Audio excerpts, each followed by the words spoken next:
미니 대선급 빅매치가 예고되는 6일 지방선거 최대 격전지. 경기도지사 선거에 출사표를 던지다. 안민석 더불어민주당 의원, 오선 중진 국회의원, 이재명 전 경기도지사의 정책 성과 계승을 강조하며 경선 경쟁 상대인 김동연 새로운 물결 대표와의 차별화된 정치 스타일을 부각시키고 있는데 위기의 순간에는 싸움의 고수가 필요합니다. 안민석은 저들의 폭주를 저지하라는 국민의 명령과 시대적 소명에 저의 모든 것을 걸고 안민석 의원이 바라본 6월 지방선거 집중 분석합니다. 경기도지사의 출사표를 던진 안민석 의원과 얘기를 나눠보겠습니다. 안 의원님 안녕하십니까? 네, 반갑습니다. 경기도지사 출마를 결심하셨습니다. 6월 지방선거에서 사실 지금 최대 격전지로 손꼽히고 있는데 출마를 결심한 배경은 어떤 겁니까? 대선 패배 이후에 국민의 절반이 절망을 하고 있고요. 네. 그리고 경기도에서는 대선 이후에 지방선거를 꼭 이겨야 되고 특히 경기도를 지켜야 한다는 갈망이 있습니다. 네. 이 절망과 갈망의 순간에 이 강한 리더십이 경기도에서 필요하고요. 네. 강함이 필요한 순간에 안민석을 쓰실 때가 되지 않았나 그렇게 기대합니다. 이재명 전 경기도지사와 15년 지기 친구로 알려져 있는데요. 이른바 명심 얘기가 나옵니다. 출마 관련해서 직접 상의한 게 있습니까? 안 했다고 그러면은 상식적이지 않고요. 네. 또 친구는 친구인데 지금은 워낙 이제 급이 높아진 친구래 가지고 네. 요즘은 좀 어려운 그런 친구인데요. 명심 모든 후보들이 이재명 후보하고 가까운 분들이죠. 네. 중요한 것은 누가 더 이재명의 그런 철학, 이재명의 정책을 개선할 수 있는 네. 추진력과 돌파력을 가지고 있는 사람이냐, 이제 그것을 유권자들이 선택을 하게 될 것입니다. 네. 저는 한 가지 말씀드리고 싶은 것은 대한민국의 지금 의무 교육으로 하고 있는 생존 수영, 네. 생존 수영을 학생들에게 가르치기까지 이것을 제가 10년 동안 꾸준하게 설득하고 돌파해낸 네. 그런 정책적인 성과를 가지고 있습니다. 교육 위해서 많은 활동하셨죠. 예. 네. 처음에 이거 하자 그럴 때 모든 사람들이 불가능하다고 했던 일이죠. 예, 그래서 이재명 못지않은 돌파력을 가지고 있는 안민석 네. 그렇게 보는 시각들이 많습니다.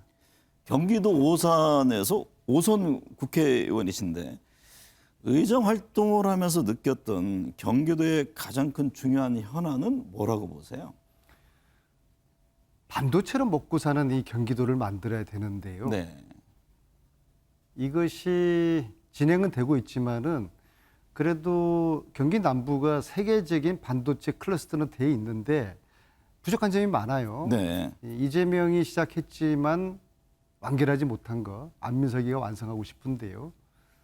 용인의 하이닉스가 부진을 선정했지만 아직도 삽을 뜨지 못하고 있습니다. 그게 진전이 안 되고 있죠. 네. 그리고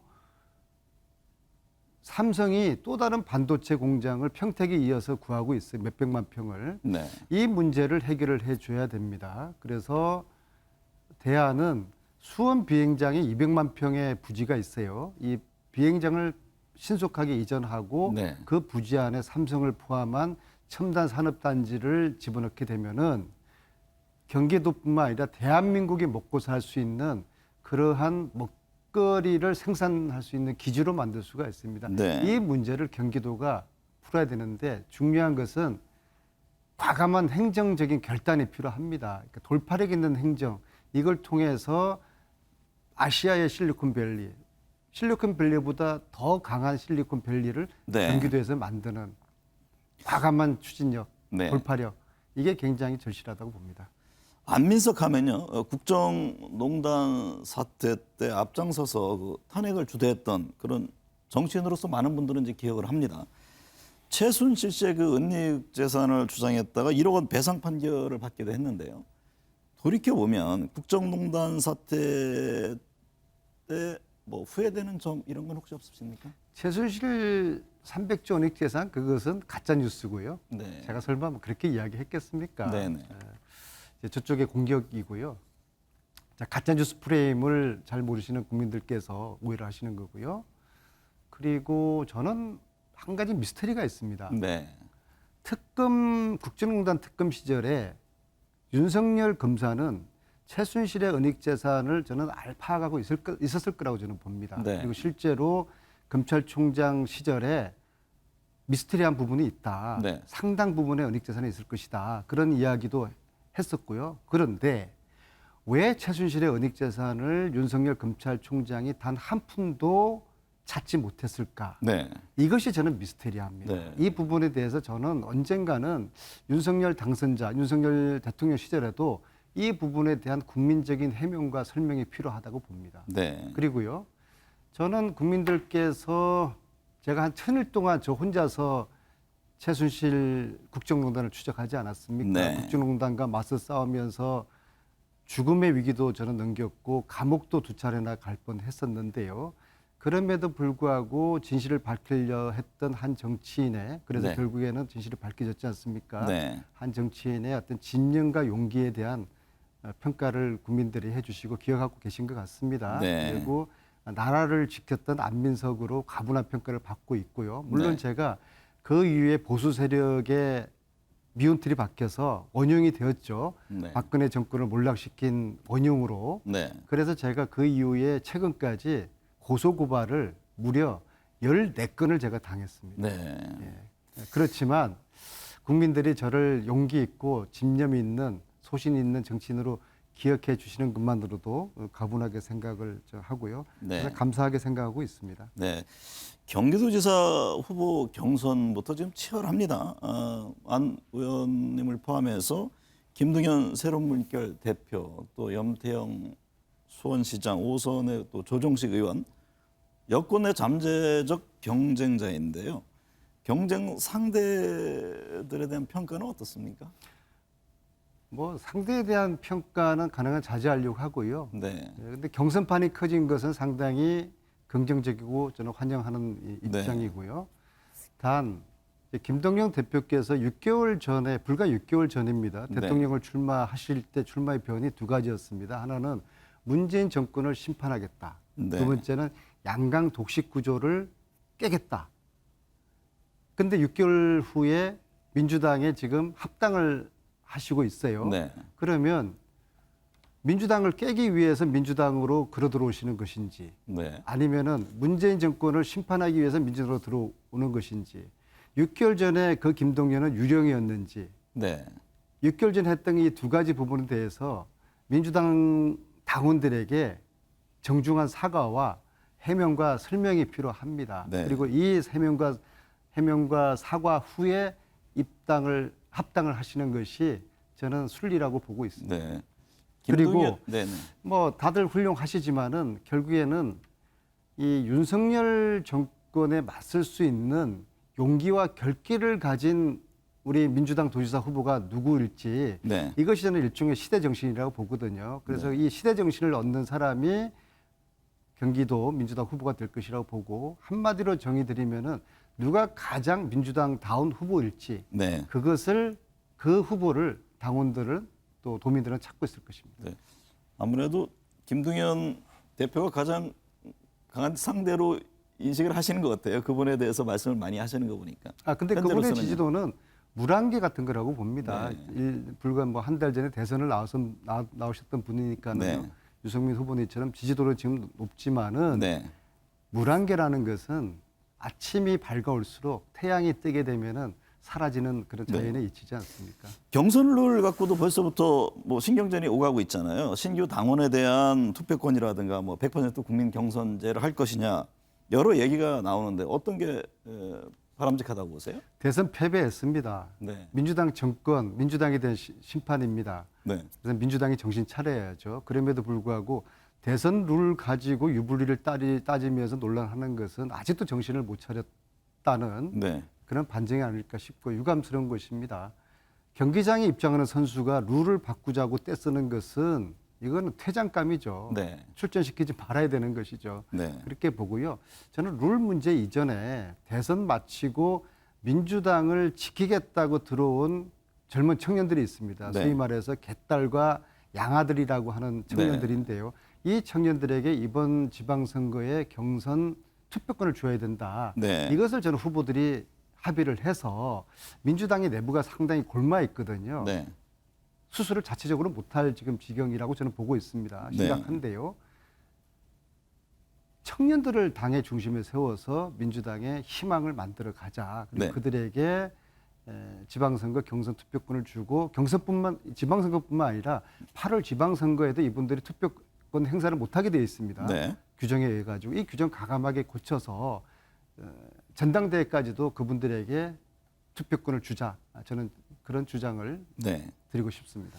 국민의힘은 경기도지사 후보로 유승민 전 의원 또 김민혜 의원 등이 이제 출마를 본격화하고 있는데요. 국민의힘 상황은 어떻게 보고 계세요? 유승민 전 대표에게 김은혜 의원의 출마는 경기지사 출마는 마른 하늘에 날벼락 맞은 그런 기분일 것입니다. 네. 왜냐하면은 김은혜 의원은 윤석열 당선자가 보낸 자격으로 저는 보고 있거든요. 자객으로 보고 있습니다. 네. 그리고 이 자객에 의해서 유승민 전 대표는 보름 정도 후에는 이미 뭐 낙동강 오리알 신세가 됐다는 평가지 않습니까? 네. 이번에는 아마 보름 후에는 한강 오리알 신세가 되지 않을까 그렇게 좀 보고 있는데요. 그런데 문제는 김은혜는 이렇게 이야기할 겁니다. 대장동 저격수로서 네. 다시 시즌 2를 시작하게 될 것이고요. 네. 그래서 이재명 고문에게 책임을 묻겠다 그러지 않겠습니까? 그래서 네. 이재명 고문에게도 굉장히 고약한 그런 카드가 지금 되게 생겼어요. 네. 김은혜는 대장경 저격수, 네. 안민석은 지금 윤석열 저격수를 자임하고 있거든요. 그래서 두 저격수 사이의 그 싸움이 꽤 흥미진진하지 않을까 싶고요. 네. 예, 그리고 저는 보름 후에 김은혜 의원이 네. 후보가 될 것이다. 네. 그렇게 보고 있습니다. 이미 뭐 후보 경선까지도 예측을 해서 말씀을 해주시네요. 알겠습니다. 희망이 담긴 예측으로 이해를 하겠습니다. 대선 이후요 민주당의 행보에 대한 논란이 있습니다. 지금 0.73%포인트 차이로 졌지만 잘 싸웠다 이런 뭐 평가가 있는데 이런 늪에 빠져서 이게 뭔가 변화와 쇄신 동력을 잃은 것 아니냐 이런 지적이 있고 최근에는 검찰 수사권을 완전 독립하는 이른바 이제 검수안박에 대한 목소리가 또 나오고 있습니다. 우선 중진으로서요 민주당은 어떤 길을 가야 합니까? 정신 차려야 되고요. 네. 민주당의 길은 5월 9일밖에 존재하지 않습니다. 네. 5월 9일까지 검찰개혁, 언론개혁 이거 완수하지 않으면은 이제 앞으로 기회가 없습니다. 네. 자고 우면할 때가 아니고요. 과감하게 이 개혁을 완수를 해야 됩니다. 그럴 때만이 지방선거에서도 가망성이 있는 것이고요. 네. 민주당의 길은 개혁의 길인데 이 개혁을 제대로 하지 않았기 때문에 이번에도 대선에서 패배한 것이거든요. 네. 내로남불 부동산 문제 이거는 현상적인 문제에 불과하고요. 5년 전에 촛불 광장의 민심을 제대로 담아내지 못한 민주당과 민주당 정권에 대한 저는 심판이 본질이었다고 보거든요. 네. 그렇다고 그러면은 지금이라도 정신 차려서 5월 9일까지 시간이 없습니다. 시간 전쟁입니다. 죽기 살기로 결기를 가지고 이 과업을 완수를 한다. 네. 혹자는 내부에서 역풍이 불 것이다라는 그러면서 사실은 개혁을 반대를 하는 그런 목소리도 있는데요. 이게 무슨 역풍하고 상관이 있습니까? 네. 오히려 개혁을 하지 않으면은 저희들이 커다란 화를 입게 되는 것이죠. 네. 더불어서 대선이 졌지 않습니까? 네. 진 다음에 우리 스스로들이 자성하고 혁신을 해야 되는데 그 출발점이 개파 해체하겠다는 이 선언을 했어야 되는 겁니다. 아직도 네. 못하고 있는 거거든요. 네. 이런 식으로 지금 현재처럼 뭐 친문, 비문, 뭐 이낙연계, 이재명계 이런 식으로 내부가 개파가 존재하는 한은 민주당의 미래가 굉장히 어렵습니다. 네. 과감하게 개파 선언하고 5월 9일까지 개파 해체 선언하고 5월 9일까지 과감한 개혁의 길을 네. 정광석화처럼 네. 추진해야 된다고 저는 믿습니다. 유시민 전 노무현재단 이사장이요. 이제 검찰로부터 징역 1년, 이제 명예훼손 혐의로 구형이 됐는데 이에 대해서 대대적인 정치 보복의 시작이다 이런 말씀을 하셨어요. 어떤 점을 염두에 둔 겁니까? 산자부 압수수색 네. 이거 문재인 대통령에게 칼 것을 겨냥하고 있다고 보거든요. 네. 경기도청 법카 압수수색 이거 이재명 고문에게 칼 것 향하고 있다고 보거든요. 네. 한동훈 무혐의 그리고 유시민 1심 1년 구형 네. 그다음에 뭐 이런 것들은 우리가 생각했던 윤석열 정권의 야만의 시대가 생각보다 지금 빨리 다가오고 있다는 그런 두려움이 듭니다. 네. 그래서 정말 검찰공화국으로 통칭되는 이 야만의 시대를 막아야 되는 것이죠. 그래서 네. 앞서 말씀대로 우리에게 5월 9일까지밖에 없다. 네. 마지막 기회다. 이 5월 9일까지 검찰의 권력을 뺏어오지 못하면은 앞으로 5년 동안 윤석열 대통령이 거부권 행사하면 국회에서 아무리 통과해도 못하는 것이거든요. 네. 5년 후에 또다시 보수가 또 연장될 가능성이 그런 두려움을 한다 그러면은 5월 9일까지 우리에게 주어진 역사적인 이 개혁의 과제는 네. 마지막 시간이다. 시간 전쟁이다. 이 말씀 드리고 싶습니다. 야만의 시대 지금 너무 빨리 오고 있습니다. 그 민주당 내요. 마땅한 리더십이 형성되지 못하는 데 따른 문제를 제기하는 분들이 있습니다. 관련해서 이재명 고문의 조기 등판 얘기가 나옵니다. 이에 대해서는 어떤 입장이세요? 이재명 고문은 대선에 졌지만 두 가지 선물을 받았어요. 네. 백낙정 교수님이 말씀하시는 김대중 이후에 가장 훌륭한 정치 지도자가 탄생했다. 이거 큰 선물입니다. 두 번째로 개딸 양아들로 통칭되는 청년 팬덤 현상을 지금 가지고 왔어요. 네. 자, 이재명은 아껴 써야 됩니다. 대한민국의 정치적인 자산이 되었습니다. 전당대에 출마하는 것은 뭐 크다는 공감들을 얻어가고 있는 것 같고요. 네. 문제는 여의도 입성을 언제 하는 시점의 문제인데 6월 1일 보궐에 할지 아니면 2년을 기다렸다 종로 같은 데 할지 그것은 뭐 이재명 고문이 워낙 판단력이 좋으신 분이니까 잘 알아서 판단하실 겁니다. 윤석열 대통령 당선인이 추진하고 있는 뭐 집무실 용산 이전이라든가 한덕수 총리 후보자 지명 등 이제 내각 인선 전체적으로 인수위 움직임 어떻게 보고 계세요? 깻잎 반장 차이로 승리한 것인데 너무 지나치게 점령군 행세를 하고 당선자께서 점령군 사령관 행세를 하는 것은 네. 보기 아주 불편하고요. 당선자 지지율이 이렇게 낮은 초유의 사항에 대해서 성찰이 필요하다고 생각합니다. 네. 추경은 규모가 중요하기보다는 새 정부 이후에 하기로 한 것에 대해서 네. 지방선거를 노린 이런 노림수가 있지 않을까. 표보다 더 중요한 것은 민생이고 국민들의 고통인데 이건 좀 너무 심각하지 않나. 그리고 한독수, 뭐 김동연 대표처럼 이분들은 대표적인 전형적인 기회주의적 관료의 그런 표본이거든요. 네. 이거 국민 여론이 어떻게 판단할지 한번 지켜봐야 되겠습니다.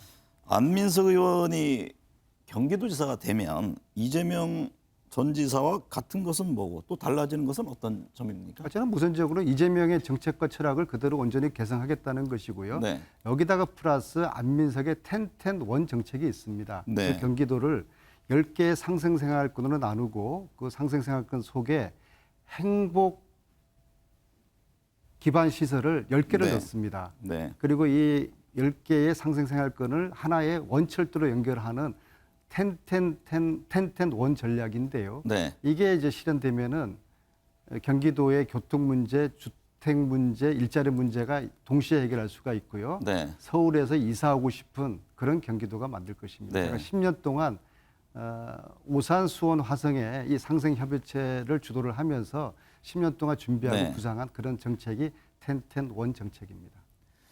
6일 지방선거 후보 등록일까지 한 달, 국민의힘, 민주당 치열한 경선이 예상되는데요. 네거티브 공방이 아닌 생산적인 경쟁의 무대가 됐으면 합니다. 오늘 함께해 주셔서 감사합니다. 네, 고맙습니다.